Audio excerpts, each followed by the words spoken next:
The Wellington penthouse occupied the entire 42nd floor of Manhattan's most exclusive building, its floor-to-ceiling windows offering breathtaking views of Central Park. But inside this palace of glass and marble, war raged daily between two 10-year-old combatants who shared the same birthday, the same blood, and an inexplicable hatred for each other. Marcus Wellington, 44 years old and worth $2.8 billion from his hedge fund empire, paced his mahogany office while listening to another damage report. Alexander had destroyed Sophia's winning entry for the school art competition, systematically cutting her oil painting into precise geometric squares. In retaliation, Sophia had taken scissors to Alexander's antique chess, set a gift from their deceased mother worth $15,000. The twins were fraternal opposites in every way. Alexander, with his blonde hair and analytical green eyes, approached life like a mathematical equation. His room resembled a laboratory, periodic tables on walls, chess trophies lining shelves, everything organized with military precision. He felt responsible for their mother's death during childbirth, carrying guilt that made him desperate to be perfect. Sophia, with her cascading brunette curls and expressive brown eyes, lived in artistic chaos. Her room exploded with paint splatters, half-finished sculptures, and canvases depicting her turbulent emotions. She blamed Alexander for taking Mommy away, believing that if he hadn't been born first, their mother might have survived. Their warfare had escalated beyond normal sibling rivalry. Last week, the police had to intervene when Sophia bit Alexander so severely she drew blood. The week before, Alexander had methodically destroyed every paintbrush in Sophia's art collection, snapping each one in half with scientific precision. Marcus employed separate staff for each child. Different tutors at $200 per hour, different chauffeurs for school pickup, different meal times to prevent physical confrontations. The penthouse felt like a demilitarized zone with invisible boundaries neither twin dared cross. The expensive experts had failed spectacularly. Dr. Richard Steinberg, Manhattan's most renowned child psychologist, at $800 per session, had conducted 12 meetings over 4 months with zero improvement. The twins refused to sit in the same room together, forcing Dr. Steinberg to hold separate sessions that accomplished nothing. They're exhibiting complex, grief-related competitive dynamics. Dr. Steinberg explained after another failed attempt, his words as hollow as his results. This level of sibling aggression stems from unresolved attachment trauma. Dr. Amanda Foster, a behavioral modification specialist, charging $1,200 per week, implemented elaborate reward charts and separation protocols that only made the situation worse. The twins learned to game her system, earning points for surface compliance while secretly planning their next attacks. Dr. Michael Chen specialized in family systems therapy, running weekend retreats that cost $2,000 per session. During one infamous retreat, the twins collaborated for the first and only time to sabotage every group activity so thoroughly that other families demanded refunds. These children may require residential separation until adulthood. Dr. Chen finally admitted, throwing his hands up in defeat after the twins had superglued his expensive therapeutic materials to his office floor. Marcus had spent $40,000 in 6 months watching his children's relationship deteriorate further. Each morning brought new destruction, broken furniture, torn clothing, psychological warfare that left both children exhausted and miserable despite their continued fighting. The household staff whispered about the cursed twins. 3 nannies had quit after witnessing the violence, each claiming they feared for their safety. The current arrangement required round-the-clock supervision to prevent serious injury. Alexander ate breakfast at 6 a.m. in the formal dining room, surrounded by crystal and china that highlighted his isolation. Sophia ate at 8 a.m. in the kitchen nook, her artistic supplies scattered around her untouched organic quinoa bowl. They attended the same exclusive private school, but traveled in separate cars, ate lunch at different times, even used different entrances to avoid confrontation. At night, Marcus listened to the sounds echoing through his palace.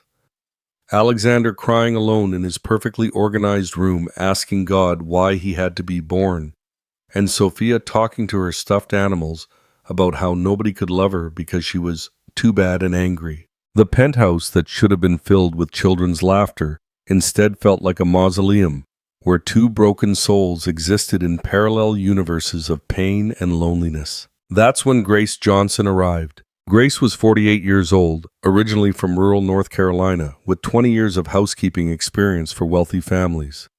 She had recently moved to New York City after her youngest child graduated college, seeking a fresh start and better opportunities.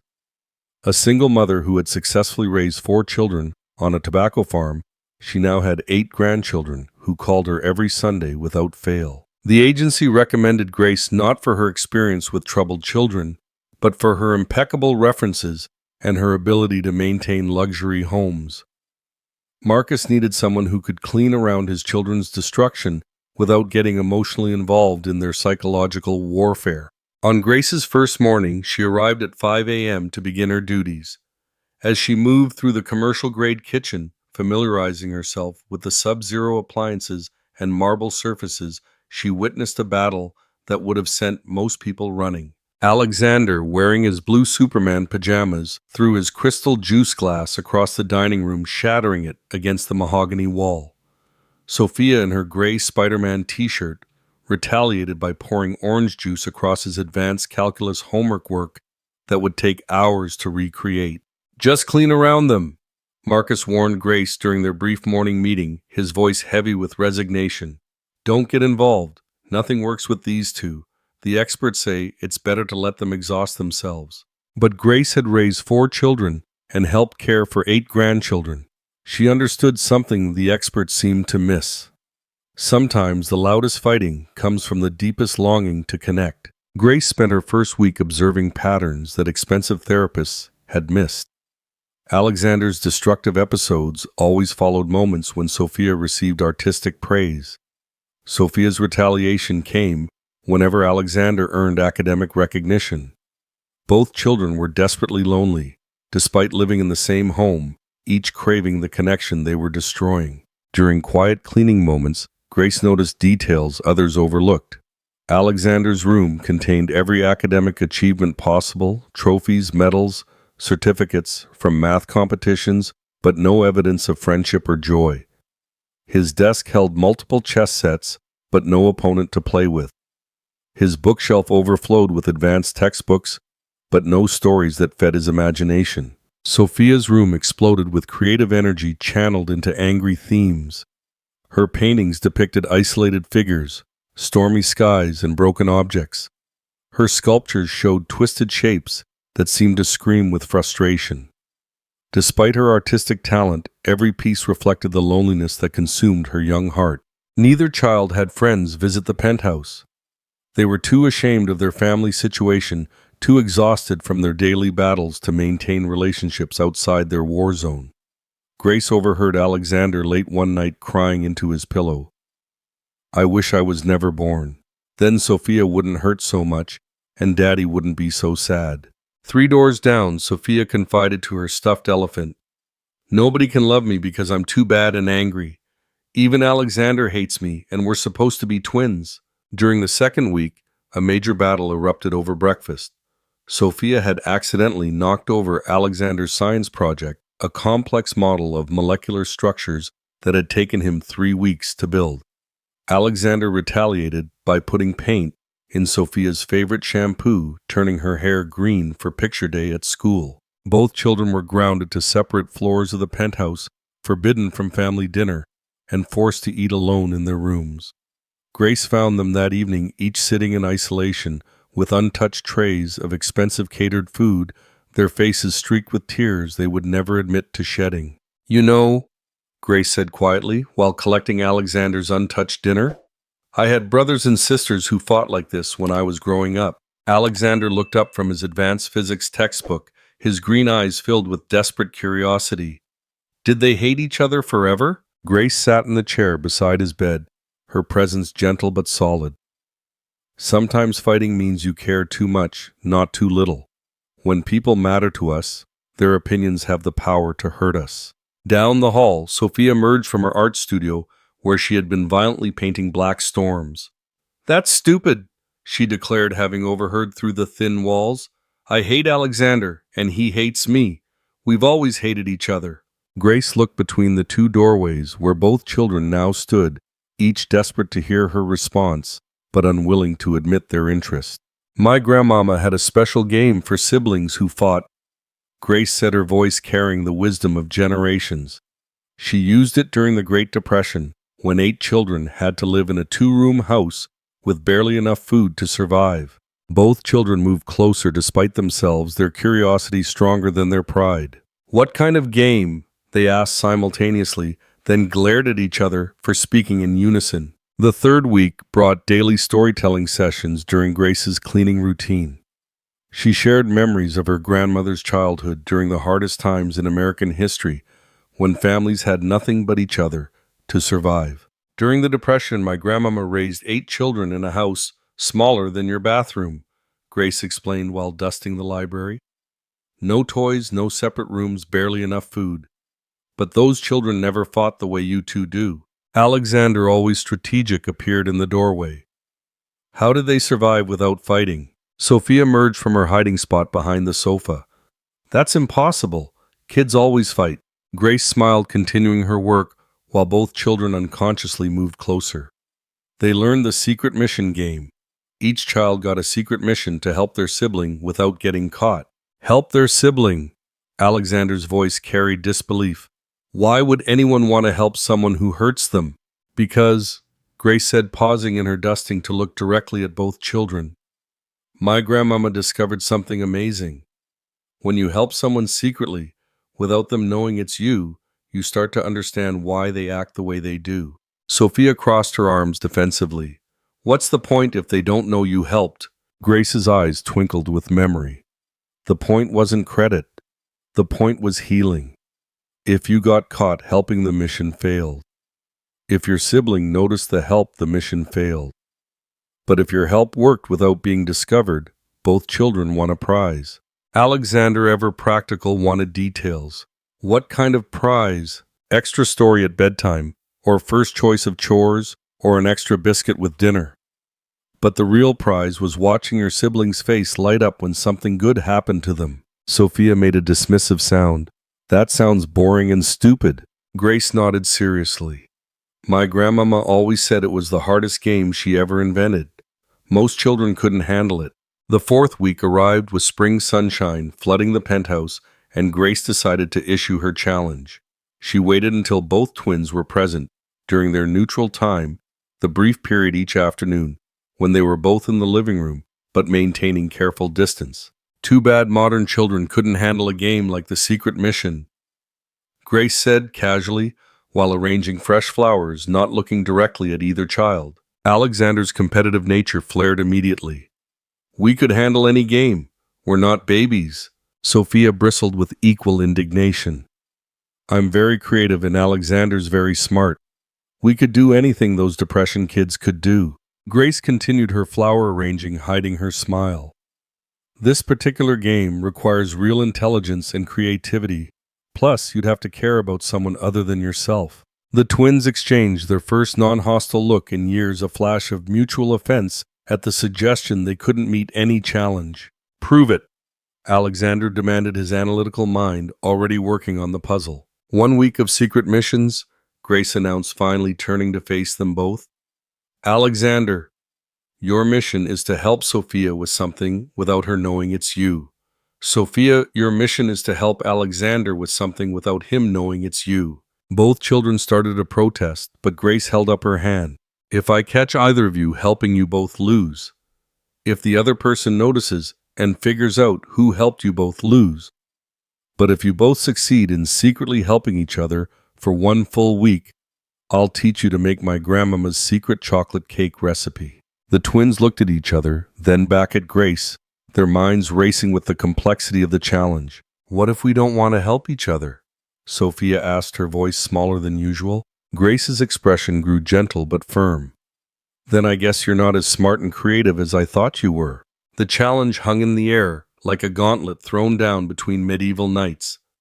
After a long moment, Alexander extended his hand toward Sophia, not in friendship, but in mutual acceptance of a difficult mission. Sophia shook it briefly, both children understanding they had just agreed to the strangest week of their lives. Fan 3. Crisis plus Breakthrough 802 Chinsak? The secret missions began Monday morning with both twins approaching their tasks like military strategists, planning covert operations. Alexander chose his mission carefully, after observing Sophia's struggle with perspective in her drawings. Her artistic talent was undeniable, but her paintings always looked flat because she couldn't master three-dimensional representation. Alexander secretly placed his geometry textbooks in her art studio, bookmarking chapters on perspective and spatial relationships. He left his protractor and professional drafting tools near her easel, then hid to watch. When Sophia discovered the materials, she assumed her father had left them after noticing her artistic frustrations. She spent hours studying the geometric principles, applying mathematical concepts to her painting techniques. For the first time in months, her artwork achieved the depth and dimensionality she had been desperately seeking. Alexander watched from the doorway as Sophia created her most impressive piece ever, a landscape with perfect perspective that seemed to leap off the canvas.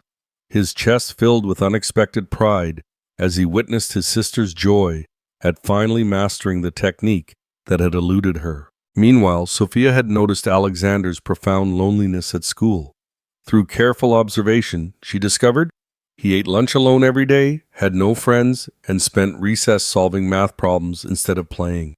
Her mission became giving him a social connection through his strengths. Sophia secretly created a comic book character based on Alexander's scientific interests. Captain Quantum, a genius superhero who saved the world using mathematical equations and scientific principles. She drew detailed comic strips showing Captain Quantum solving problems through logic and intellect, making mathematics look cool and heroic. She snuck the drawings into Alexander's school backpack, making them appear as if a classmate had given them to him. When Alexander found the comics, he was amazed that someone had created a superhero that reflected his interests. He showed the drawings to his classmates, and for the first time ever, other children approached him with genuine curiosity about mathematics and science.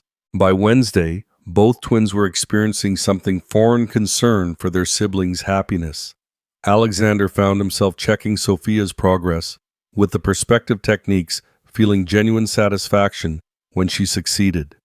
Sophia watched Alexander interact with new friends at school, pick up her heart warming at seeing him finally connect with peers. But their covert operations faced a crisis when Marcus discovered the game through the penthouse security cameras. Thursday morning, he called Grace into his office with stern disapproval. "This is inappropriate manipulation of my children," he declared, his voice carrying the authority of a man accustomed to controlling every variable in his environment.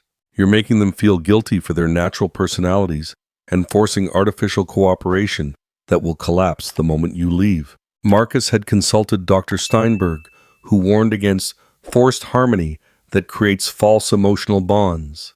The psychologist insisted that children needed to work through their grief individually before attempting any relationship repair.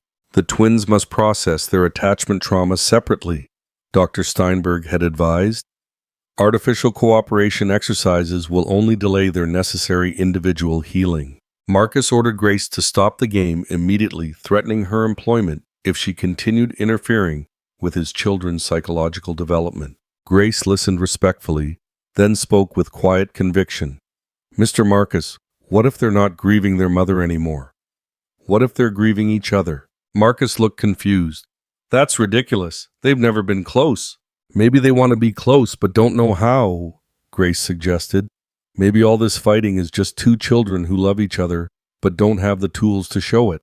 Marcus threatened to fire Grace if the game continued, but she made a counter-proposal. "Give them 3 more days. If the secret missions don't work, I'll quit voluntarily and never mention this again." That afternoon, Alexander overheard his father threatening Grace's job through the office door. He immediately found Sophia in her art studio, entering her space for the first time in 2 years. "We need to talk," he said urgently. Sophia looked up from her painting, surprised by his civil tone. "About what? Did you help me make friends somehow?" Alexander asked directly. Sophia hesitated, then nodded. Did you help me with my perspective problems? Alexander nodded back, both twins realizing simultaneously that they had been secretly caring for each other all week. Why did you help me? Sophia asked, her voice vulnerable. Because you looked so sad when your drawings didn't work, Alexander admitted.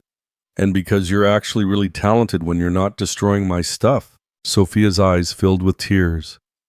I helped you because you eat lunch alone every day, and that must hurt. And because you're actually really smart, not just annoying smart. For the first time since early childhood, the twins looked at each other without hostility. They were seeing each other clearly, not as enemies, but as two wounded children who had been fighting because they didn't know how to love. Grace is going to get fired because of us, Alexander realized. We have to do something, Sophia agreed. What if we tell Dad the truth? Alexander suggested. What if we show him we can be a real family? Sophia added. They hugged tentatively, their first physical affection in 5 years. Grace appeared in the doorway, tears streaming down her face as she witnessed the miracle she had helped create. Grace! Both children called out, running to her together. We figured it out! We don't hate each other, Sophia declared. We were just scared. Scared of what? Alexander asked, though he was beginning to understand. Scared that if we loved each other and something happened, it would hurt too much, Sophia explained with wisdom beyond her years. Grace knelt to their level. Just like when your mama died. Alexander nodded solemnly. But not loving each other hurts more. Marcus appeared in the doorway, having heard everything. He saw his children, hugging, protecting Grace together, united for the first time in their lives. The expensive experts had been wrong. His children didn't need individual therapy.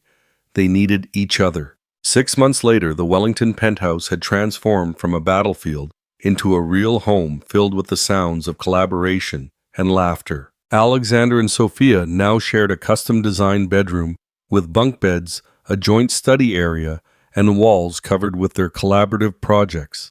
They had developed their own secret twin language, combining Alexander's mathematical symbols with Sophia's artistic expressions, a coded communication system that amazed their teachers and delighted their father. Every morning brought excited planning for their latest venture.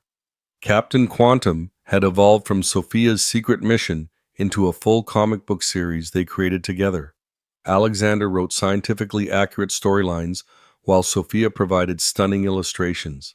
They sold copies at school and donated all profits to the Children's Hospital, earning recognition from the mayor for their charitable entrepreneurship. Grace officially became the family manager, though her most important role couldn't be captured in any job description. The twins called her Grandmama Grace, and she taught them family recipes alongside life lessons about cooperation and love. Marcus had reduced his work hours to join their weekly family game nights, Grace's innovation that brought structure to their newfound harmony. Every Sunday they played board games Grace had learned from her grandmother, each game teaching patience, strategy, and the joy of shared victory. The penthouse walls now displayed collaborative artwork and family photos documenting their journey from enemies to inseparable allies. The kitchen, once a neutral zone to prevent confrontations, became the heart of their home, where Grace taught cooking while the twins shared stories about their day. Dr. Steinberg requested permission to document their case for professional journals, unable to explain how 2 severely disturbed children had healed so completely without traditional intervention. Marcus declined, preferring to protect his family's privacy while quietly funding Grace's community programs for other struggling families. The twins started a conflict resolution club at their exclusive private school, teaching other siblings the secret mission game that had saved their relationship. Their success rate amazed school counselors who couldn't understand how 10-year-olds had developed such effective therapeutic techniques. Grace's own grandchildren visited every summer, calling the twins their New York cousins, and marveling at the mansion that felt more like a warm farmhouse than a billionaire's fortress. If Alexander and Sophia's story reminded you that love sometimes looks like fighting, and healing sometimes comes from the most unexpected places, don't forget to subscribe to the channel and hit the notification bell. Every week I share stories about how simple wisdom can solve complex problems. Which moment touched you most? When the twins realized they were secretly helping each other, or when they chose to protect Grace together? Share in the comments below. Sometimes the most powerful therapy doesn't come from professional degrees. It comes from someone who remembers what it means to be part of a real family.